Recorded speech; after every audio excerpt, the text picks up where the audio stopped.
नमस्कार, मी doctor Mangesh Kumbhakarna, Shiv hospital and diabetes care centre Rahuri. आज आपण पाहूया वायल आणि सिरिंजचा वापर करून इन्शुलिन घेण्याची योग्य पद्धत. याच्यासाठी आपल्याला सिरिंजेस, अल्कोहोल स्वॅब्स आणि वायल, इन्शुलिन वायल याची आवश्यकता असते. त्याच्यासाठी जो व्यक्ती इन्शुलिन देणार आहे त्याने स्वतः हात स्वच्छ साबण लावून धुणे गरजेचे आहे.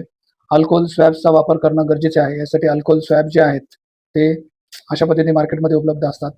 त्याने हे सरफेस जो आहे वरचा इन्शुलिनचा तो क्लीन करणं गरजेचे आहे. त्याच्याबरोबर ही इन्शुलिनची वायल जी आहे ती अशी शेक करणं गरजेचे. जे प्रीमॅक्स इन्सुलिन असतात ते या पद्धतीने एक क्लाउडी इन्शुलिन जे आहे ते एकत्र होमोजिनियस होतात. त्याच्यानंतर जे आपल्याला एक्सपेक्टेड युनिट्स आहेत इन्शुलिनचे जे डॉक्टरांनी सांगितलेले आहेत तेवढ्या अमाऊंट ऑफ एअर, समजा आपल्याला 10 युनिट आता आपल्याला घ्यायचे आहेत तर 10 युनिट एअर जी आहे तेवढी या वायलमध्ये आपल्याला पुश करणं गरजेचे आहे आणि त्याच्यानंतर तेवढाच अमाऊंट इक्वल इन्शुलिन बरोबर आपोआप विड्रॉ करता येईल.